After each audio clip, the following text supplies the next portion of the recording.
और अब अंतरिक्ष में 140 करोड़ भारतीयों के अभिमान यानी चंद्रयान 3 का अपडेट आपको बताएंगे। चंद्रयान 3 लगातार अपने लक्ष्य यानी चंद्रमा की तरफ बढ़ रहा है। करीब 100 घंटे के बाद ये स्पेसक्राफ्ट लूनर ट्रांसफर ट्रैजेक्टरी की तरफ जाएगा, जिसे आप चंद्रमा के ऑर्बिट की तरफ पहला कदम कह सकते हैं। भारत और दुनिया के लिए चंद्रयान मिशन बहुत जरूरी है, क्योंकि दुनिया के करीब 11 देश भविष्य में चंद्रमा पर मिशन भेजने की तैयारी कर रहे हैं और उन सबकी नजर भारत के अंतरिक्ष यान पर है। एक खासियत यह भी है कि भारत कम बजट में ही स्पेस में कई रिकॉर्ड तोड़ने की तैयारी में है। हमारी स्पेस एजेंसी इसरो का बजट साल 2023-24 के लिए करीब 12,500 करोड़ है, जबकि अमेरिका की एजेंसी नासा का बजट 2 लाख करोड़ रुपए से ज्यादा है। सीमित बजट के बावजूद इसरो ने तीसरी बार चंद्रयान भेजा है और इन तीनों यान का हुआ कुल खर्च 2,000 करोड़ रुपए से भी कम है। इसका मतलब यह है कि हमारे वैज्ञानिक कम पैसों में ही वो टारगेट पूरे कर रहे हैं जो अंतरिक्ष में खुद को सूरमा समझने वाली एजेंसियों को भी मुश्किल लगता है। कम बजट के बावजूद चंद्रयान 3 में वर्ल्ड क्लास टेक्नोलॉजी तैयार की गई है और ये टेक्नोलॉजी तैयार करके हमारे वैज्ञानिकों ने हमें गर्व करने का मौका दिया है और आज हम देश के एक महान वैज्ञानिक को श्रद्धांजलि देना चाहते हैं। आज देश के पूर्व राष्ट्रपति डॉक्टर एपीजे अब्दुल कलाम की पुण्यतिथि है। ये देश के हित में डॉक्टर कलाम जैसे वैज्ञानिकों का योगदान ही है कि भारत अपने सीमित संसाधनों में भी चंद्रमा तक पहुंच रहा है। डॉक्टर कलाम कहते थे कि चंद्रमा की खोज से पूरे देश को अपार ऊर्जा और आत्मविश्वास मिलेगा। कलाम साहब कहते थे कि चांद का मिशन भारत की ओर से दूसरे ग्रहों की खोज की सिर्फ एक शुरुआत होगी। चंद्रयान 1 मिशन के दौरान अब्दुल कलाम ने इसरो के सदस्यों से कहा था कि आप चांद पर लैंडिंग की कोशिश क्यों नहीं कर रहे, और देखिए आज उनके निधन के 8 साल बाद भारत अपनी मंजिल के बेहद करीब है। कलाम साहब की सोच में आज के भारत की झलक दिखती थी। वो कहते थे कि देश के सबसे काबिल लोग क्लास के पीछे वाली कुर्सी में ही मिल सकते हैं। एक जमाने में भारत को भी स्पेस जगत में बैक बेंचर की तरह ही देखा जाता था, लेकिन आज हमने दुनिया को दिखा दिया कि अगर सोच बड़ी हो तो एक बैक बेंचर भी कामयाबी का आसमान छू सकता है। और आइए करते हैं देश हित की शुरुआत। प्रधानमंत्री नरेंद्र मोदी ने अपने तीसरे टर्म में भारत को दुनिया की तीसरी बड़ी इकोनॉमी बनाने की गारंटी दी तो पाकिस्तान में रोना पिटना मच गया। पाकिस्तान में चर्चा शुरू हो गई कि उनका मुल्क तो अब तक अपना खैरात वाला कटोरा ही तोड़ने में लगा है और भारत तीसरे नंबर की इकोनॉमी बनने जा रहा है। खास बात यह है कि प्रधानमंत्री मोदी ने हिंदुस्तान में जो दावा किया वो 100% सच साबित होगा। पाकिस्तान में इस बात का सभी को यकीन है। प्रधानमंत्री नरेंद्र मोदी का ये कॉन्फिडेंस देखकर पाकिस्तानी सदमे में है और चर्चा कर रहे हैं कि उनके हुक्मरानों में क्या कभी ऐसा कॉन्फिडेंस आ पाएगा।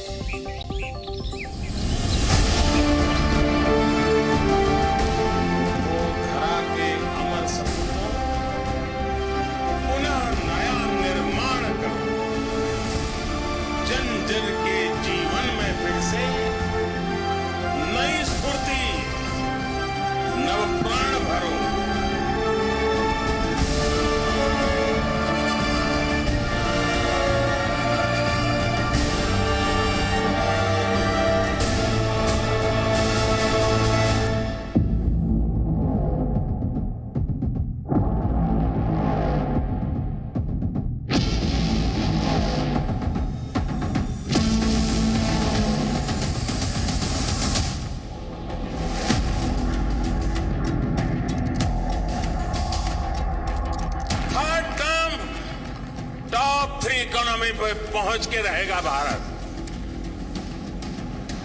और ये मोदी की गारंटी है। और इस वक्त पूरे पाकिस्तान में प्रधानमंत्री मोदी के कॉन्फिडेंस की बातें की जा रही हैं। भारत को अपने तीसरे कार्यकाल में तीसरी बड़ी इकोनॉमी बनाने वाला पीएम मोदी का बयान इस वक्त पाकिस्तान में सबसे ज्यादा वायरल है। तीसरे टर्म में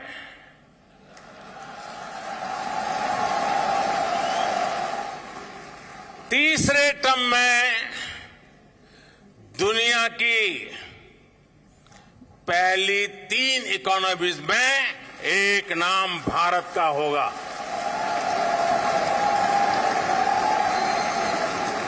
यानी तीसरे टर्म में पहली 3 इकोनॉमी में गर्व के साथ हिंदुस्तान खड़ा होगा दोस्तों।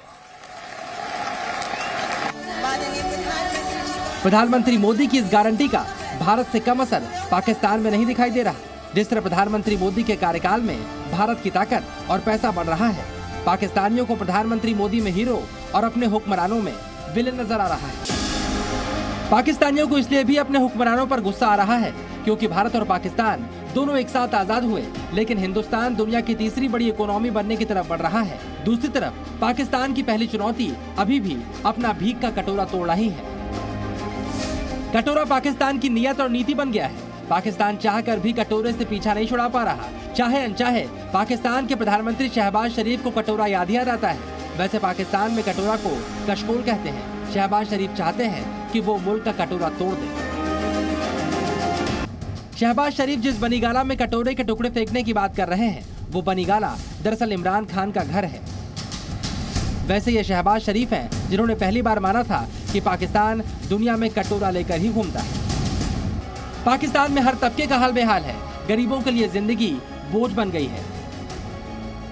इधर प्रधानमंत्री मोदी ने भारत और पाकिस्तान में किसानों को मिलने वाली यूरिया की कीमत का अंतर भी बता दिया है। इसके बाद तो पाकिस्तान के किसान भी शहबाज सरकार को जमकर कोस रहे होंगे। आज भारत में यूरिया की जो बोरी हम किसानों को 266 रुपये में देते हैं, उतनी ही यूरिया हमारे पड़ोस में पाकिस्तान के किसानों को करीब करीब 800 रुपये में वो बोरा मिलता है। हमारे देश का शीर्ष नेतृत्व कुछ बोलता है तो पाकिस्तान के कान में खतरे की घंटी गूंजने लगती है। कल पीएम मोदी ने एक गारंटी दी थी। इससे पहले एनएसए अजीत डोभाल ने पाकिस्तान के लिए कुछ ऐसा कहा जिसे सुनकर पाकिस्तानियों को मिर्ची लग रही है। सरहद पार चर्चा है कि आजकल किसी इंटरनेशनल मीटिंग में एनएसए अजीत डोभाल की मौजूदगी इस्लामाबाद के लिए बुरी खबरों की गारंटी है।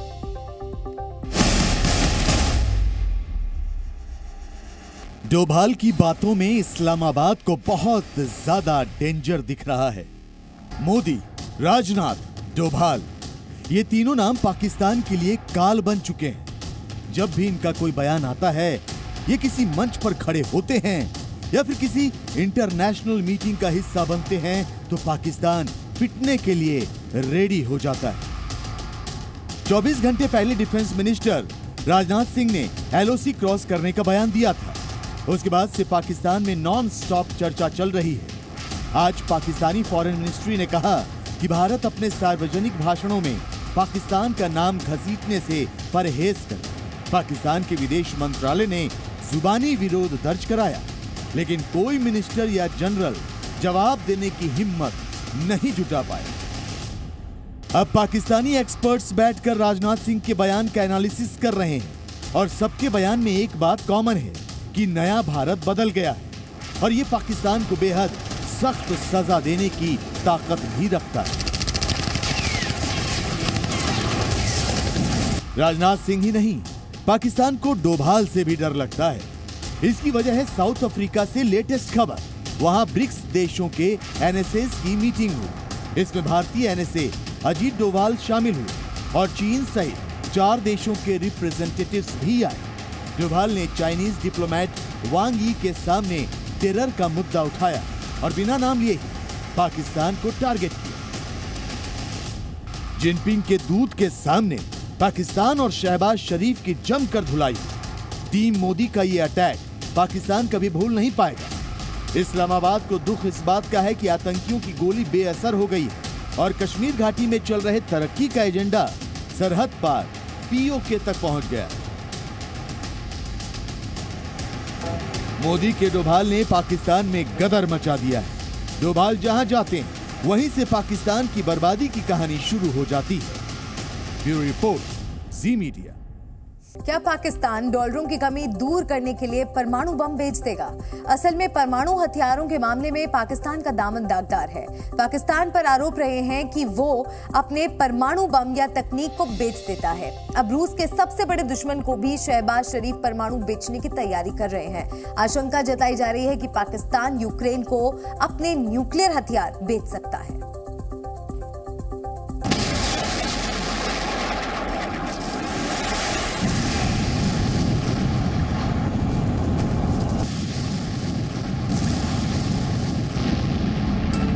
क्या पाकिस्तान ने एक बार फिर परमाणु बम की सेल लगा दी है?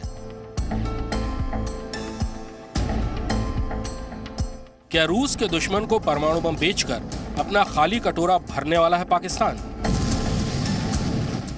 ये सवाल पाकिस्तान के अंदर से भी उठ रहे हैं। दरअसल रूस के दुश्मन देश यूक्रेन के विदेश मंत्री दिमित्रो कुलेबा पिछले हफ्ते पाकिस्तान आए थे। उसी दौरान दुनिया के हर हिस्से में चर्चा होने लगी कि क्या यूक्रेन को पाकिस्तान परमाणु बम बेचने की तैयारी कर रहा है। रूस और यूक्रेन के बीच करीब 1.5 साल से युद्ध चल रहा है। यूक्रेन नेटो देशों और अमेरिका की मदद से रूस से मुकाबला कर रहा है। यूक्रेन के पास न्यूक्लियर हथियार नहीं है और उसे रूसी सेना को रोकने के लिए न्यूक्लियर हथियारों की बेहद जरूरत है। दूसरी तरफ पाकिस्तान को पैसों की जरूरत है। परमाणु हथियारों के मामले में पाकिस्तान का रिकॉर्ड बेहद खराब है। आशंका जताई जा रही है कि यूक्रेन को जो हथियार पाकिस्तान बेच सकता है उसमें डर्टी बॉम्ब या टैक्टिकल न्यूक्लियर वेपन्स हो सकते हैं। डर्टी बॉम्ब में रेडियो एक्टिव सामग्री से भरे कंटेनर को किसी विस्फोटक से उड़ा दिया जाता है और इससे आसपास के इलाकों में रेडिएशन फैल जाता है, जबकि टैक्टिकल न्यूक्लियर वेपन कम क्षमता के न्यूक्लियर हथियार हैं जिन्हें तोपों, मिसाइलों, टॉर्पीडो या सुरंगों के जरिए इस्तेमाल किया जा सकता है और इनका असर भी छोटे इलाके में होता है। दुनिया के कई देश पहले ही सावधान कर चुके हैं कि अस्थिर राजनीतिक परिस्थिति और खराब आर्थिक हालात के चलते पाकिस्तान के न्यूक्लियर हथियार सुरक्षित नहीं हैं।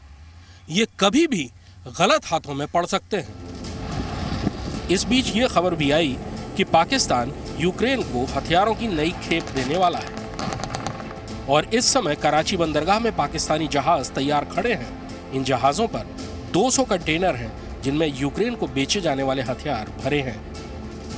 रूस यूक्रेन युद्ध शुरू होने के बाद पाकिस्तान ने यूक्रेन को हथियार भेजने में बड़ी भूमिका निभाई है। रावलपिंडी के नूर खान एयरबेस का इस्तेमाल करके नेटो देशों से आने वाले हथियारों की खेप यूक्रेन भेजे जाने के आरोप पिछले साल अगस्त से ही लगने शुरू हो गए थे और जब पाकिस्तान की अपनी ऑर्डिनेंस फैक्ट्रियों में बने तोपों के गोले यूक्रेनी सैनिकों के पास मिले तो साफ हो गया कि पाकिस्तान न केवल नेटो देशों के हथियारों की खेप यूक्रेन भेज रहा है बल्कि अपना माल भी यूक्रेन में खपा रहा है।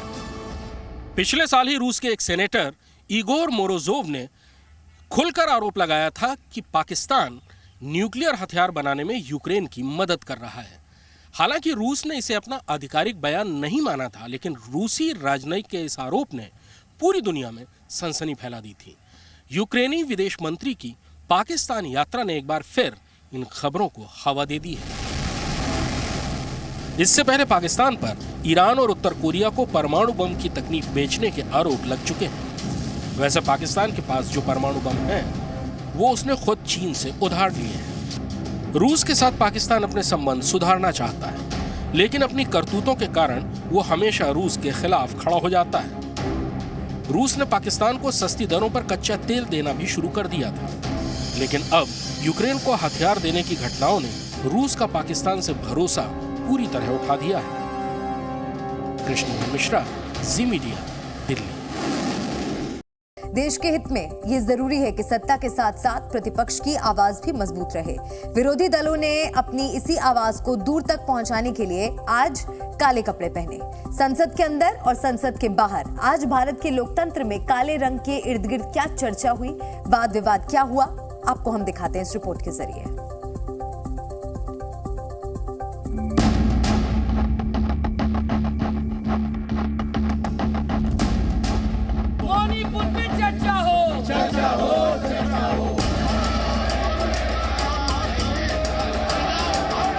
ये जो टेम्पल ऑफ डेमोक्रेसी है, यहाँ पर बात नहीं करना चाहते हैं। Honourable member, I understand.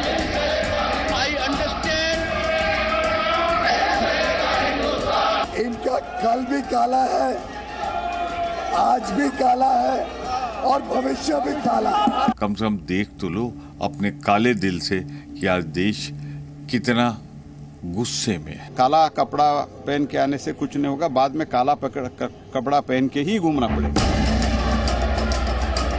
संसद में आज प्रतिरोध का रंग छाया रहा। विपक्ष का लिबास काला हो गया। विपक्ष का लगभग हर सांसद आज काले कपड़ों में सदन पहुंचा। चाहे राज्यसभा हो या लोकसभा, दोनों ही सदनों में विपक्ष ने आज काले कपड़े पहनकर जोरदार हंगामा किया। अब आपके मन में यह सवाल होगा कि आखिर ये सांसद काले कपड़ों में संसद क्यों पहुंचे। दरअसल विपक्ष के सांसद मणिपुर के हिंसा का विरोध कर रहे हैं। काले कपड़े पहनकर विपक्ष एक तरह का प्रतीकात्मक विरोध दर्ज करा रहा है। विपक्ष की मांग है कि पीएम मोदी सदन में मणिपुर पर भाषण दें। INDIA गठबंधन के सांसद सदन में लगातार नारेबाजी करते रहे। संसद के अंदर ही नहीं, सदन के बाहर भी विपक्ष सरकार पर हमलावर था। काले कपड़ों में आए कांग्रेस अध्यक्ष मल्लिकार्जुन खड़गे ने आज भी मणिपुर के मुद्दे पर पीएम मोदी पर निशाना साधा। आज लोग जागृत हो गए हैं और वो लड़ेंगे, लड़ते रहेंगे। और तुम, इसका मतलब यही है, तुम पार्लियामेंट, ये जो टेम्पल ऑफ डेमोक्रेसी है, यहाँ पर बात नहीं करना चाहते हैं। आप जाके राजस्थान में मेडिकल कॉलेज ओपन करके पॉलिटिकल भाषण देना चाहते हैं। सदन में जहां एक तरफ विपक्ष की नारेबाजी चल रही थी, तो दूसरी तरफ एनडीए के सांसद भी चुप नहीं रहे। उन्होंने विपक्ष के काले कपड़ों पर तंज कसा। Honorable members, I understand.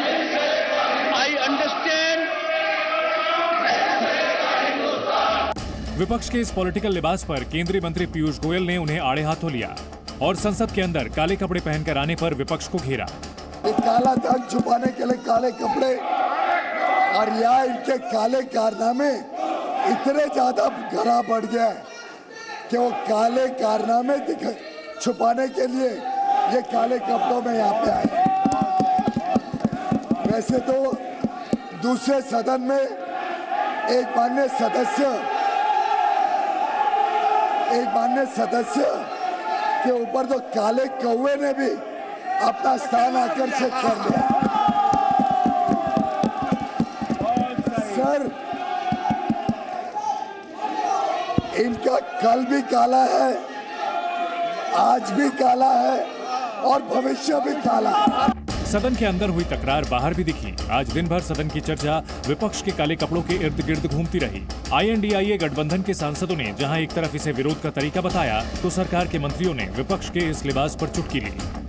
तमाम सांसद जो इंडिया अलायंस के साथी सांसद हैं, वो आज काले वस्त्र पहनकर आए हैं ताकि हम लोग अपने वस्त्रों के माध्यम से भी अपना विरोध दर्ज करा सकें। नो कॉन्फिडेंस मोशन मूव करने से और काला कपड़ा पहन के आने से कुछ नहीं होगा। बाद में काला कपड़ा पहन के ही घूमना पड़ेगा। विपक्ष ने भी माना कि संसद में हंगामा करने के अलावा उनके पास कोई दूसरा चारा नहीं है।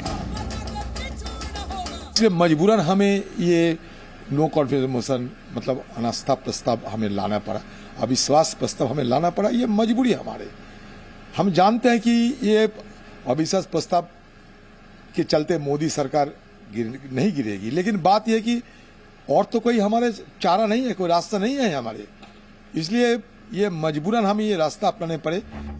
बीते कई दिनों से मणिपुर के मुद्दे पर विपक्ष हमलावर है। वहीं आज काले कपड़ों से इतर एक चर्चा भारत मंडपम पर भी आकर रुकी। कांग्रेस ने मणिपुर पर पीएम को घेरने के लिए भारत मंडपम कन्वेंशन सेंटर के उद्घाटन का मुद्दा उठाया। अपने काले दिल से कि आज देश कितना गुस्से में है और आप कल उद्घाटन करते हुए नृत्य देख रहे हो। तो लोकतंत्र के मंदिर में आज पॉलिटिकल ड्रामा छाया रहा। विपक्ष अपने पूरे गेटअप के साथ सदन में हंगामा करने पहुंचा। काले कपड़ों की ये पॉलिटिक्स जनता के मन में किसे कितनी जगह देती है, ये जानने के लिए अभी कुछ महीने का और इंतजार करना पड़ेगा। ब्यूरो रिपोर्ट, जी मीडिया। और चलिए अब आपको कोहिनूर हीरे के बारे में कुछ खास बातें बताते हैं और समझाने की कोशिश करते हैं कि ये हीरा भारत से ब्रिटेन कैसे पहुंचा। आज से लगभग 800 साल पहले 14वीं सदी में आंध्र प्रदेश के गुंटूर जिले में मौजूद गोलकुंडा की खदान से कोहिनूर हीरे को निकाला गया था। गोलकुंडा की खदान से निकलने के बाद काकतीय राजवंश इस बेशकीमती हीरे का पहला मालिक बना। शुरुआत में ये हीरा 793 कैरेट का था, जिसे दुनिया का सबसे बड़ा हीरा माना जाता था। लेकिन 1849 में ब्रिटिश ईस्ट इंडिया कंपनी के पंजाब पर कब्जे के बाद ये हीरा अंग्रेजों के हाथ में चला गया। 1850 में अंग्रेज इसे लेकर इंग्लैंड चले गए, जिसके बाद इसे महारानी विक्टोरिया के मुकुट में जड़ा दिया गया। फिलहाल ये हीरा महारानी के मुकुट में ही जड़ा हुआ है। और अब देशहित में बात करते हैं मौसम की। जुलाई का महीना खत्म होने को है और अब उत्तर भारत के साथ दक्षिण भारत से भी बाढ़ की खतरनाक तस्वीरें आई हैं। तेलंगाना में आज कुदरत का कहर दिखा तो वहीं देश के दूसरे हिस्सों से भी बाढ़ की डराने वाली तस्वीरें आई हैं।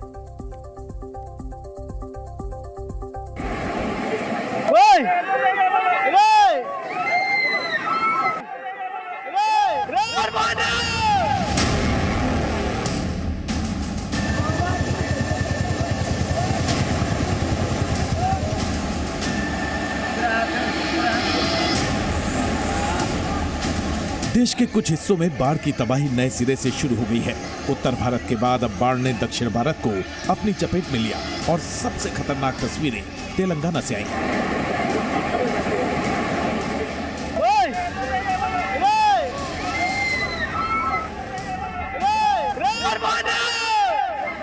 तेलंगाना के मुलाकालापल्ली में नदी और नाले उफान पर हैं।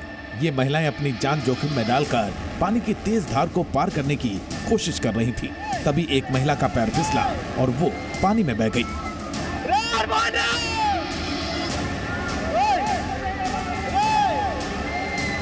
तेलंगाना का ही वारंगल शहर बाढ़ के पानी में डूबा हुआ नजर आया। यहाँ गले तक भरे पानी में एनडीआरएफ की टीमों ने लोगों की जान बचाई। पानी की वजह से घरों में लोग कैद थे। इन लोगों को बचाने के लिए एनडीआरएफ की टीम दिन भर वारंगल की सड़कों पर तैनात रही। तेलंगाना में डैम्स में भी पानी का लेवल बढ़ने लगा है। 24 घंटे की भारी बारिश के बाद कर्दम डैम उफान पर है। इसके साथ लगी सड़क पर आवाजाही को रोक दिया गया है। खतरा इतना ज्यादा है कि जरा सी लापरवाही से किसी की भी जान जा सकती है। इसी तरह तेलंगाना का मुलुगु भी बाढ़ से दो हाथ कर रहा है। मुलुगु के मुत्याला वाटरफॉल में फंसे सभी सैलानियों को सुरक्षित बचा लिया गया। बुधवार को यहां पहुंचे करीब 42 पर्यटक मूसलाधार बारिश के चलते फंस गए थे। भारी मशक्कत के बाद इन्हें एनडीआरएफ ने स्थानीय पुलिस के साथ मिलकर बचाया। यहां अभी भी तेज बारिश का अनुमान है। इसी तरह नेशनल हाईवे 163 पर भी पानी आ गया। यहां सड़क पर पानी की तेज धार बह रही थी। इस सड़क को पार करने की हिम्मत हर कोई नहीं कर सकता। तेलंगाना के साथ महाराष्ट्र भी आसमानी आफत से जूझ रहा है। मुंबई और नागपुर में मूसलाधार बारिश के बाद सड़कें लबालब भर गई। तो वहीं कोल्हापुर जिले में तो गांव का एक पूरा हिस्सा पानी में डूब गया। आपको तस्वीर दिखाते हैं कि कैसे पूरा गांव बाढ़ की चपेट में है इस वक्त। ये तस्वीर देख सकते हैं आप गांव की। गांव में स्थित जो दत्त मंदिर है वो दत्त मंदिर का एक बड़ा हिस्सा पानी में डूबा हुआ है। गांव के जो कुछ घर हैं जो इस वक्त दिखाई दे रहे हैं ये भी पानी में इनका कुछ हिस्सा डूबा हुआ है। गांव चूंकि थोड़ा निचले इलाके में है इसलिए पानी यहाँ पर जमा है। आगे जाना थोड़ा खतरनाक साबित हो सकता है इसलिए हम आगे नहीं बढ़ रहे हैं। लेकिन मैं आपको तस्वीर दिखाता हूँ कि कैसे बाढ़ का जो पानी है इस वक्त मैं जहाँ पे खड़ा हूँ ये घुटने से भी ज़्यादा तक पानी है। लेकिन जैसे जैसे हम अंदर जाते हैं ये पानी करीब करीब गले तक है। इसी के साथ राजधानी दिल्ली और एनसीआर के क्षेत्र में भी बारिश का येलो अलर्ट है। बारिश की आशंका के बीच यमुना नदी का जलस्तर अभी भी खतरे के निशान के ऊपर बह रहा है।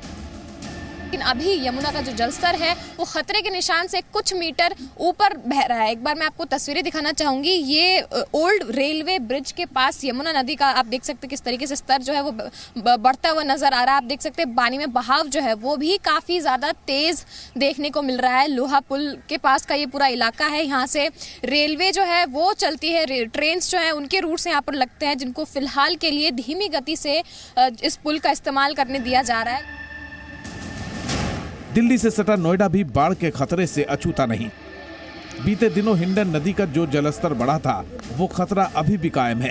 बाढ़ के खतरे को देखते हुए ग्रेटर नोएडा के कई गांवों को खाली कराने का भी आदेश दिया गया है। इस वक्त हम लोग मौजूद हैं सुत्याना के पास में। सबसे पहले तो मैं आपको तस्वीरों के माध्यम से दिखाना चाहूंगा कि किस कदर जो पानी है वो लगातार बढ़ रहा है। जो फसलें हैं वो किस कदर डूब रही हैं। किसानों का जो नुकसान है वो लगातार हो रहा है। जितनी भी झुग्गी झोपड़ियां थी, जो लोग यहाँ पे गरीब लोग रह रहे थे, उनको अपने घर से हाथ धोना पड़ा है। बाढ़ से जूझते लोगों की एक और तस्वीर उत्तर प्रदेश से आई। एक वायरल वीडियो में दावा किया गया कि सहारनपुर में छोटे छोटे बच्चे अपनी जान को जोखिम में डालकर नदी को पार कर रहे हैं। तो जिंदगी बेबस है, लोग परेशान हैं। बाढ़ और बारिश से अभी भी लाखों लोग जूझ रहे हैं और अब तो अगस्त भी आने वाला है, इसीलिए ऐसा माना जा रहा है कि आने वाले दिन हिंदुस्तान के कुछ इलाकों पर भारी पड़ने वाले हैं। ब्यूरो रिपोर्ट, जी मीडिया। जी न्यूज़।